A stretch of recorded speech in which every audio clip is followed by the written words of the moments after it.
नमस्कार साथियों, मैं आपका साथी अजय मांझू। हमारे YouTube प्लेटफॉर्म दृढ़ा पीसेस पर आपका हार्दिक स्वागत है। तो हम शिक्षण विधियां पढ़ रहे हैं। शिक्षण विधियों में हमने प्रस्तुतिकरण तकनीक है जो हमारा टॉपिक चल रहा है, उसमें हमने कल की क्लास में जो प्रस्तुतिकरण के चरण है जो हमने पढ़ लिए थे, कुछ चरण है जो हम पढ़ लिए। अब हम प्रस्तुतिकरण के विभिन्न चरण के बारे में पढ़ते हैं। क्या पढ़ते हैं? प्रस्तुतिकरण के विभिन्न चरण। तो हमारा टॉपिक है 3 नंबर, प्रस्तुतिकरण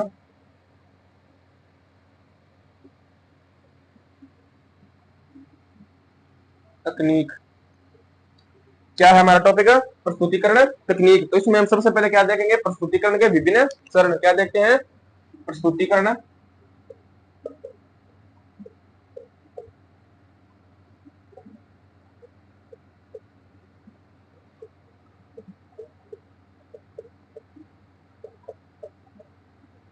विभिन्न चरण। प्रस्तुतिकरण के विभिन्न चरण कौन कौन से है? तो प्रस्तुतिकरण के विभिन्न चरण है, सबसे पहले नवीनीकरण, नवीनीकरण और अमुखीकरण। क्या होगा? अमुखीकरण को नवीनीकरण,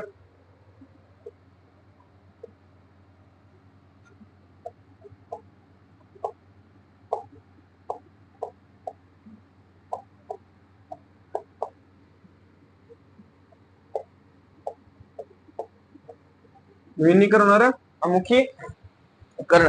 तो सबसे पहले हम ये जो नवीनीकरण और अमुखीकरण ये पढ़ते हैं। तो इसमें सबसे पहले हम इसे क्रिया की पूर्व स्थिति है, जो इस क्रिया की पूर्व स्थिति, पूर्ण स्थिति कहते हैं। इसे क्या क्या कहते हैं? इसे क्रिया की पूर्ण स्थिति कहते हैं। इसे क्रिया की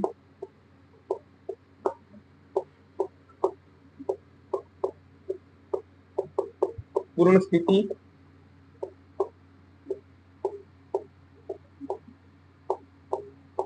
कहते हैं। क्या कहते हैं? इसे क्रिया की है जो क्रिया की जो पूर्ण स्थिति है जो कहते हैं। विद्यार्थी को क्या है? विद्यार्थी को पूर्व ज्ञान जानने के लिए इस विधि का जो उपयोग किया जाता है या उपयोगी होती है, क्या होता है? विद्यार्थी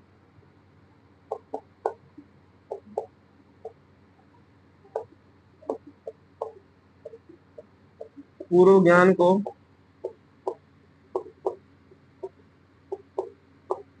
जानने के लिए यह विधि उपयोगी है।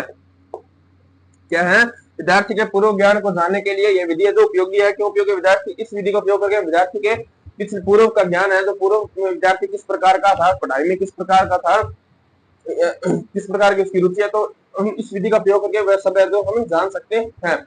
इसके बाद क्या देखते हैं? यह पद अंतर प्रेरणा। क्या है? यह पद अंतर प्रेरणा पर आधारित होता है। क्या है ये?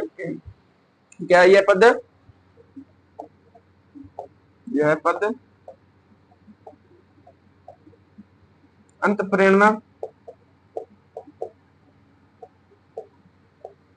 पर आधारित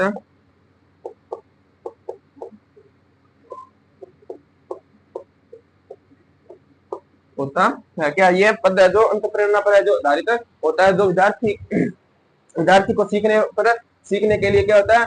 प्रेरित करता है। विद्यार्थी को सीखने के लिए प्रेरित करता है। क्या है? होता है यह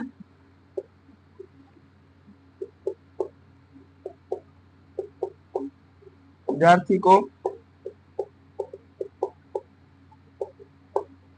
सीखने के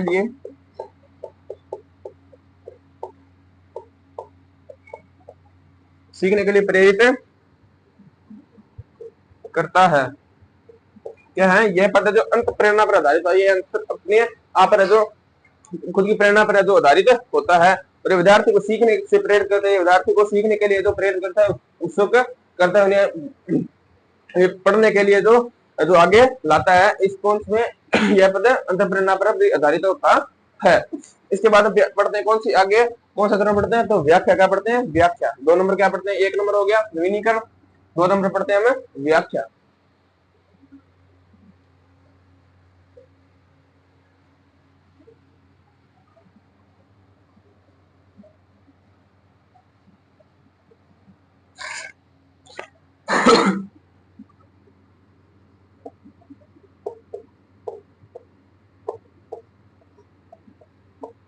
व्याख्या। तो व्याख्या में क्या होता है, तो व्याख्या शिक्षण, क्या व्याख्या शिक्षण और अधिक प्रभावशाली है जो और उद्देश्य पूर्ण होती है। क्या व्याख्या है जो शिक्षण पर और अधिक प्रभावशाली व्याख्या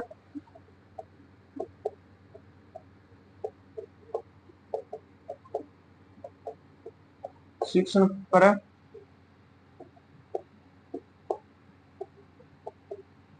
प्रभावशाली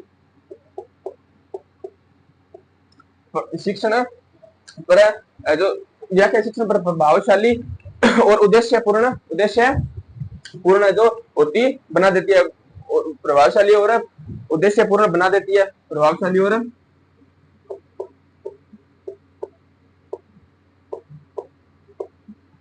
उद्देश्य पूर्ण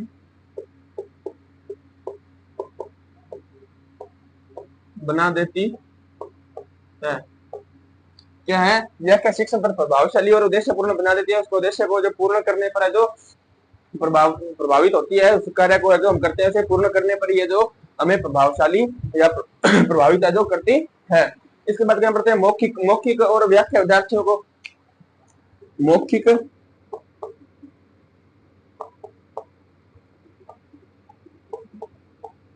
और व्याख्या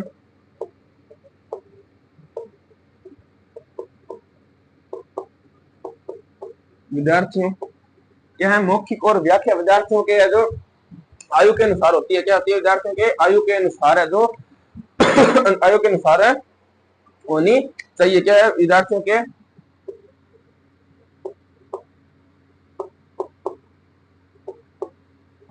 आयु के अनुसार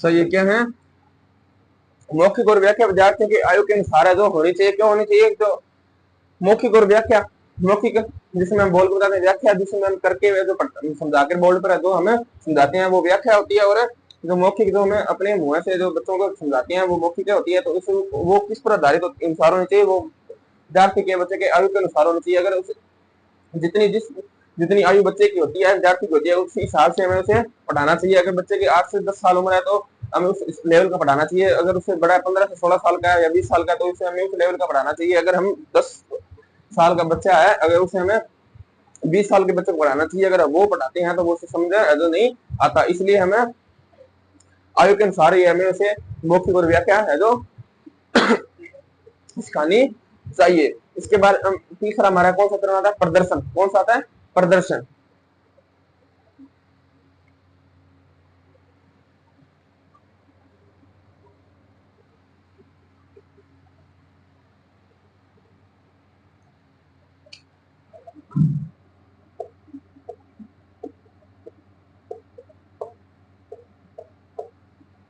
प्रदर्शन, तो प्रदर्शन में क्या होता है, तो अच्छे प्रदर्शन के द्वारा विद्यार्थी को क्रिया के प्रति है जो आकर्षित किया जाता है। क्या है, प्रदर्शन के द्वारा विद्यार्थी को हमें जो क्रिया के प्रति जो आकर्षित कर सकते हैं, क्या कर सकते हैं, प्रदर्शन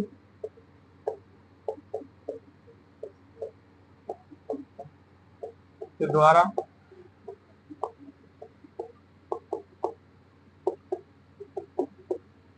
विद्यार्थी को क्रिया के अनुसार क्रिया के प्रति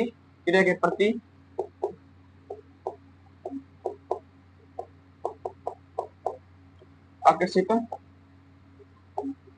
कर सकते हैं। हाँ, क्या है, प्रदर्शन के द्वारा हम विद्यार्थी को क्रिया के प्रति जो आकर्षित कर सकते हैं। क्यों कर सकते हैं, अगर हमें प्रदर्शन के तौर पर उसे पढ़ाएं, किसी प्रकार के प्रदर्शन करके दिखाते हैं, तो विद्यार्थी है जो उसे समझने में अच्छा लगता है। और प्रदर्शन को सदैव क्या करना चाहिए, सदैव व्यावसायिक रूप से जो सिखाया दिखाना चाहिए। विद्यार्थी को अगर हम प्रदर्शन कर दिखाते हैं, किसी चीज को हम प्रैक्टिकली करके दिखाते हैं, उसे हमें प्रैक्टिकली करके दिखाते हैं या समझाते हैं, तो वो विद्यार्थी उस क्रिया के प्रति आकर्षित होगा और समझने में जो रुचि रहेगा। इसलिए प्रदर्शन के द्वारा विद्यार्थी को क्रिया जो हमें प्रति आकर्षित कर सकते हैं। प्रदर्शन में सदैव क्या होना चाहिए, सदैव वास्तविक प्रदर्शन में सदैव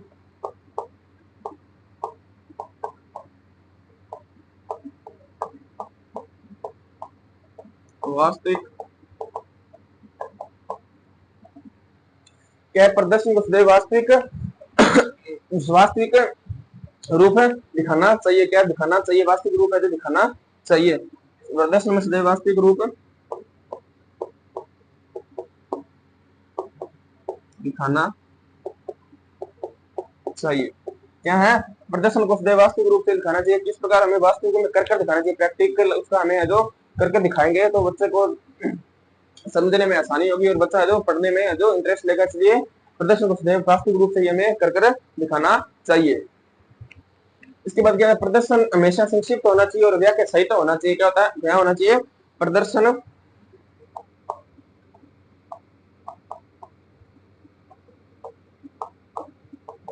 हमेशा संक्षिप्त होना चाहिए तथा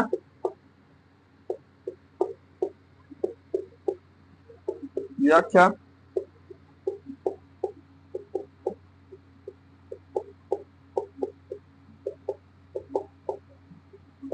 होना चाहिए। क्या? प्रदर्शन हमेशा संक्षिप्त होना चाहिए।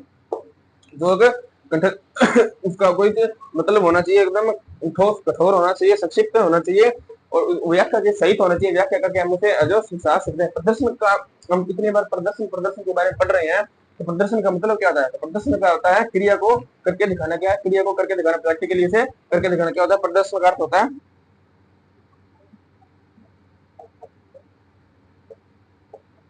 का अर्थ है क्रिया को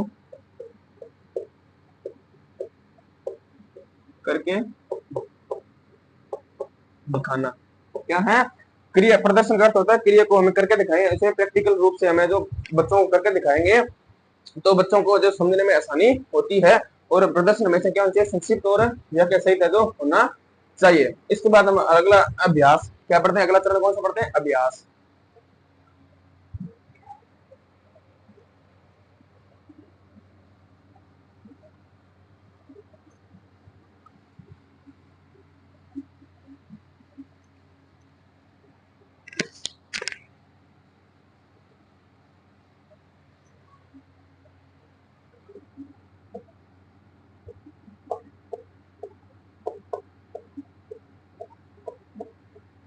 अभ्यास। तो अभ्यास में हम क्या पढ़ते हैं? क्वेश्चन। क्या? क्वेश्चन को सीखने के लिए, क्वेश्चन को क्या है? सीखने के लिए, क्वेश्चन को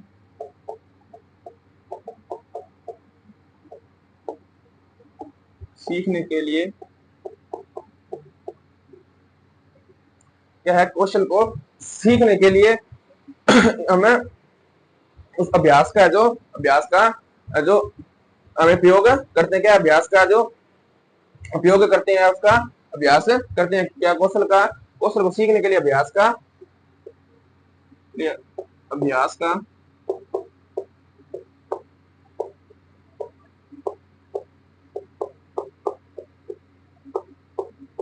करते हैं। क्या है? कौशल को सीखने के लिए अभ्यास का उपयोग करते हैं। क्यों करते हैं? क्योंकि अभ्यास करने से जो हमें चीजों को जो हम अच्छी तरह से कर सकते हैं। अब बार बार हमें किसी चीज का अभ्यास करते हैं तभी तो हम अच्छी तरह से कर सकते हैं। अगर हम किसी पढ़ाई का अगर हम बार बार अभ्यास करेंगे तो वो हमें अच्छी तरह समझ आएगी। किसी भी खेल में का हम बार बार अभ्यास करेंगे तो खेल हमें अच्छे तरीके से खेला जाएगा।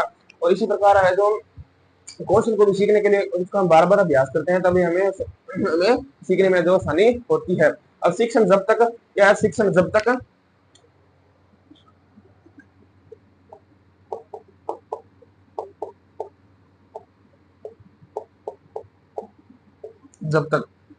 क्या है? शिक्षण जब तक नहीं होता। क्या? शिक्षण जब तक नहीं होता, पूरा नहीं होता। कब तक नहीं होता? जब तक छात्र को समय ना कर सके। शिक्षण जब तक पूरा नहीं होता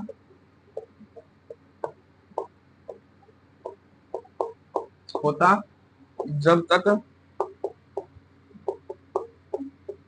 छात्र समय ना कर सके। क्या है? शिक्षण जब तक पूरा नहीं होता क्या शिक्षा जब तक पूरी नहीं होती जब तक छात्र उसे स्वयं ना कर ले। कैसे? अगर बच्चा खुद अपने आप वो कार्य ना कर सके पढ़ाई में, खुद ना कर सके तो उसका कोई फायदा नहीं है। जैसे टीचर आया उसने पाठ पढ़ाया, लेसन करवाया, काम करवाया, याद करवाया, चला गया। तो ऐसे ही अगर जब तक उसका ये काम रहेगा, जब तक बच्चे को वो तटस्थ रूप से उसे सिखा नहीं पाएगा, जब तक उसे तटस्थ रूप से याद नहीं करवा पाएगा, एक एक चीज के बारे में बच्चा को नॉलेज नहीं हो पाएगा बच्चे को, जब तक शिक्षा है जो अधूरी होती है, पूरी नहीं हो सकती। इसीलिए शिक्षक का काम होता है बच्चे को हर चीज को जो बार बार करके दिखाए। बच्चे को खुद चीज आनी चाहिए, खुद खुद ब खुद अगर बच्चे को कोई प्रश्न दे दे तो उस प्रश्न का जो खुद हल तो निकाल सके, तभी जाकर है जो जो शिक्षक है शिक्षण है जो पूरा होता है, अन्यथा जो शिक्षण पूरा नहीं हो सकता। इसलिए शिक्षक जब जब तक पूरा नहीं होता जब तक छात्र है जो समय करे ना ले। इसके बाद पढ़ते हैं गतिविधि। क्या पढ़ते हैं? गतिविधि के बारे में। गतिविधि के अभ्यास। क्या है गतिविधि के अभ्यास?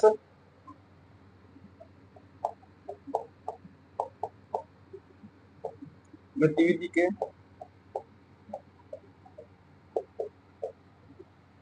अभ्यास। क्या है गतिविधि के अभ्यास में? क्या पढ़ते हैं? अभ्यास द्वारा हम क्या कर सके?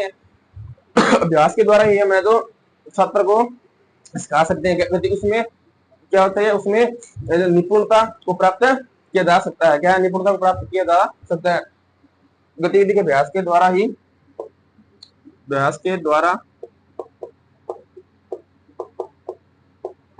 निपुणता को प्राप्त किया जा सकता है। क्या है? गतिविधि के अभ्यास के द्वारा निपुणता को प्राप्त किया जा सकता है। हम किसी भी गतिविधि को करते हैं तो उसका अभ्यास करना बहुत जरूरी है। अगर हम उस गतिविधि का अभ्यास बार बार करते हैं तो निपुणता हमें को जो कार्य करना हो, जो हमारा लक्ष्य है, उसे हमें प्राप्त किया जा सकता है, अन्यथा नहीं किया जा सकता। अगर हम घर बैठे रहते हैं, घर बैठे रहे कार्य कुछ करें ना, हम सोचते हैं हमें अपने आप है जो सफलता मिल जाएगी, तो ऐसा नहीं होता है। हमें सफलता प्राप्त करने के लिए सबसे पहले हमें जो अभ्यास करना पड़ता है, हमें उसकी मेहनत करनी पड़ती है उसके लिए, तभी जाके जो हमें जो मेहनत का जो पीछे हमें मिलता है, तभी जाकर हमें उसको निपुणता को है जो हमें प्राप्त कर सकते हैं। इसलिए गतिविधि का अभ्यास के द्वारा निपुणता को प्राप्त है जो किया जा सकता है। अब अगला हमारा चरण पढ़ते हैं, कौन सा?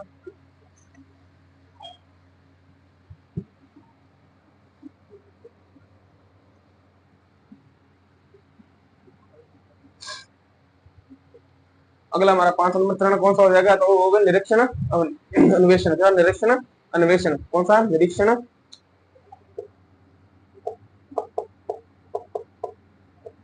या अन्वेषण।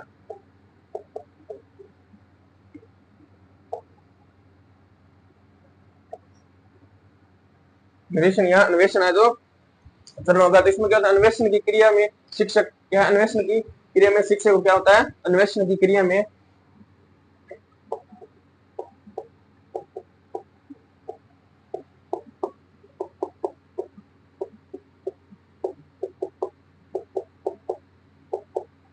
शिक्षक या अन्वेषण की क्रिया में शिक्षक क्या होता है?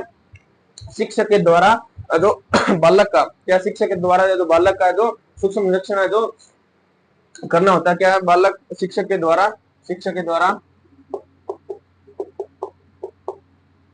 बालक का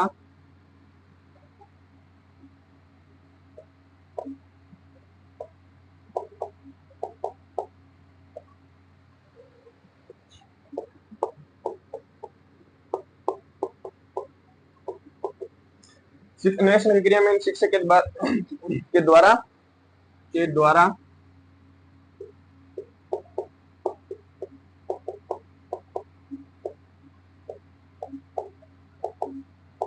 अन्वेषण करना होता है। क्या होता है? बालक के द्वारा जो निरीक्षण अन्वेषण करना होता है। किसके द्वारा? शिक्षक के द्वारा। शिक्षक के द्वारा बालक का अन्वेषण इस प्रकार होता है कि बालक के बारे में पूरी जानकारी हो, बालक के पूरे डिटेल के बारे में जो हमें जांच के, तो ये कार्य किसका होता है? स्कूल में ये कार्य जो शिक्षक का होता है। गतिविधि में उत्पन्न क्या? आगे क्या पढ़ते हैं? गतिविधि में उत्पन्न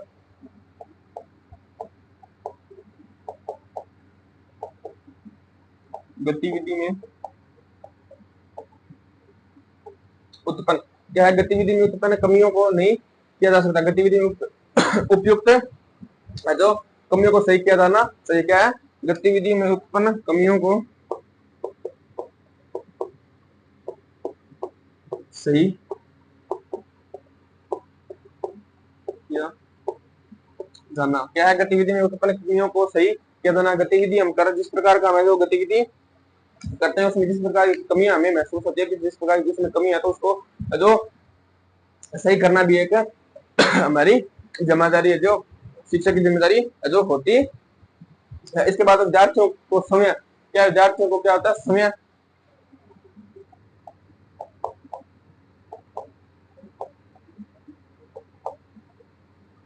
विद्यार्थियों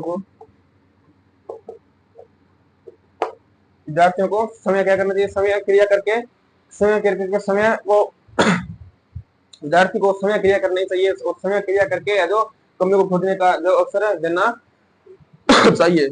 विद्यार्थियों को समय कमियों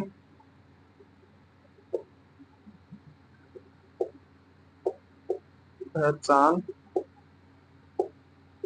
क्या है? विद्यार्थियों को समय कमियों को पहचान कर जो उसका अवसर देना चाहिए। कमियों को पहचान कर अवसर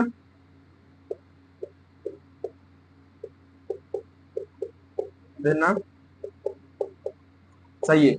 क्या होता है? विद्यार्थी को समय कमियों को पहचान कर अवसर देना चाहिए। विद्यार्थी को खुद को भी पता होना चाहिए मेरे अंदर मेरी गतिविधि में जिस प्रकार कार्य कर रहा हूँ उसमें मेरे को यह कमी है महसूस हो रही है, दिक्कत है, तो विद्यार्थी को समय को जो पता होना चाहिए। अगर आपको किसी चीज की कमी होगी तो वो जो शिक्षक को टीचर को जो सीधा तो पता लग नहीं जाएगा आपको इस प्रकार की जो घटनाएं हो रही है, इस प्रकार की कमी आपको महसूस है, तो आपको खुद को महसूस करनी होगी, आपको खुद को पहचाननी होगी, तभी आप शिक्षक को बता पाओगे और शिक्षक जो कमी का है जो हल कर पाएगा। इसके बाद हमारा अगला चरण पढ़ते हैं। कौन सा चरण होगा अगला? विचार विमर्श। कौन सा होगा? विचार विमर्श।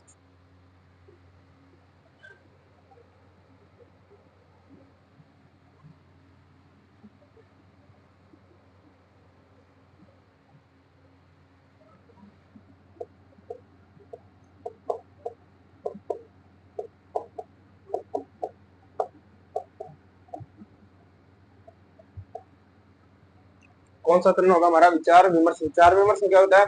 यह सामूहिक शिक्षण, सामूहिक शिक्षण की अध्यक्षता है। क्या है? सामूहिक शिक्षण की अध्यक्षता है। यह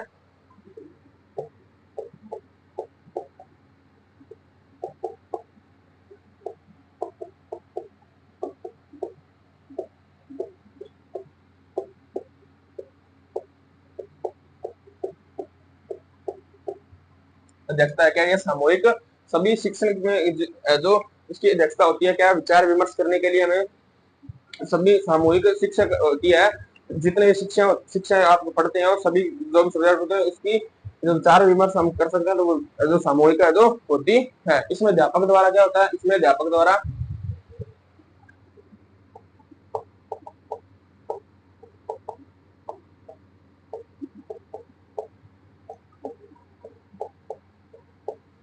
इसमें अध्यापक द्वारा क्या है? विद्यार्थियों को क्या है? जो समस्याओं को अध्यापक द्वारा विद्यार्थियों की समस्याओं को जानकर है जो निर्माण किया जाना चाहिए। क्या है? इसमें अध्यापक को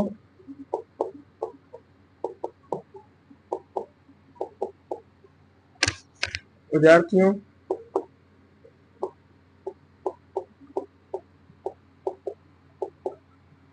समस्याओं जानकर उसका निवारण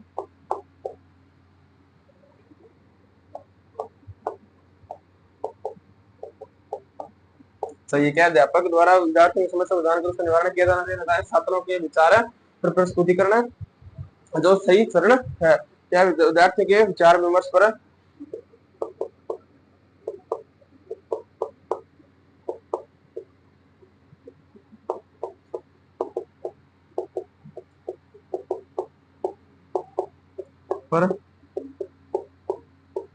सही प्रस्तुतिकरण है। यह सामूहिक शिक्षण अध्यक्षता है। इसमें अध्यापक द्वारा विद्यार्थियों की समस्या को जानकर उसका निवारण किया जाना चाहिए। क्या है?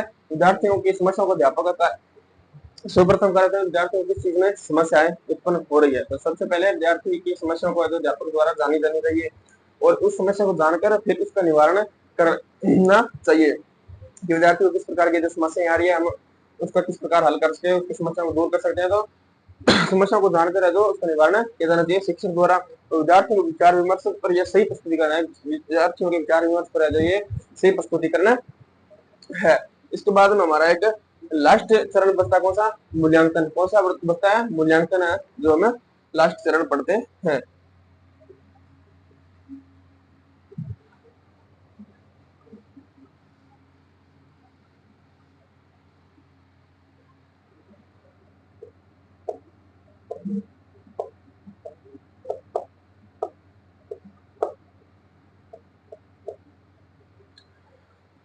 तो मूल्यांकन प्रस्तुतिकरण के क्या प्रस्तुतिकरण है के मूल्यांकन एवं प्रस्तुतिकरण के मूल्यांकन एवं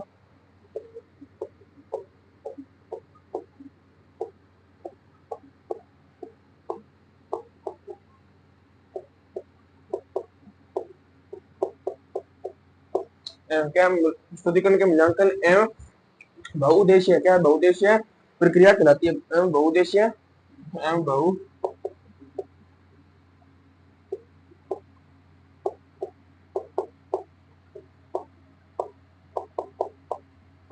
प्रक्रिया कहलाती है। क्या है, प्रस्तुतिकरण के मूल्यांकन एवं बहुउद्देशीय प्रक्रिया जो कहलाती है।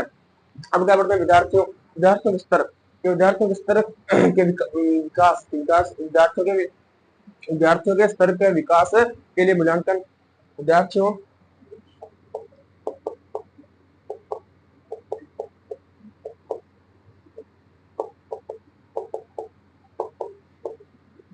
विकास पर मूल्यांकन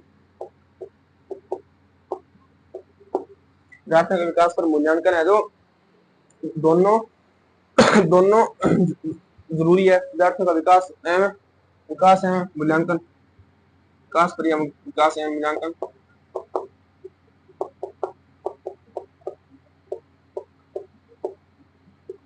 जरूरी है। क्या है, विद्यार्थियों के विकास एवं मूल्यांकन दोनों है जो जरूरी होते हैं। विद्यार्थियों का विकास भी हमें करना जरूरी होता है, विद्यार्थियों का विकास भी करना चाहिए और विद्यार्थियों का मूल्यांकन भी समय समय पर होना चाहिए कि विद्यार्थी किस प्रकार की पढ़ाई कर रहा है, पढ़ाई कर भी रहा है या नहीं कर रहा। तो हमें विकास और मूल्यांकन दोनों जो जरूरी है। यानी मूल्यांकन उच्च उपलब्धि का साधन है। यानी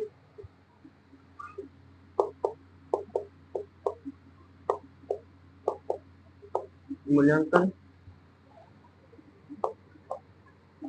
उच्च क्या मूल्यांकन उच्च उपलब्धि का साधन है। उच्च उपलब्धि का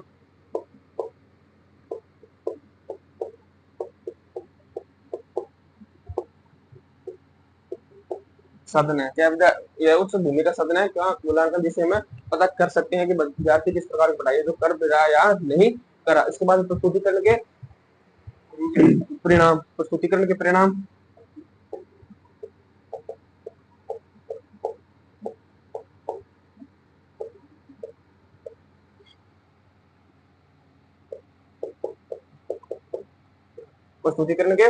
परिणाम शिक्षक होता है मूल्यांकन से जो प्राप्त कर सकते हैं। परिणाम मूल्यांकन से शिक्षक मूल्यांकन से परिणाम प्राप्त कर सकता है। प्रस्तुतिकरण के परिणाम शिक्षक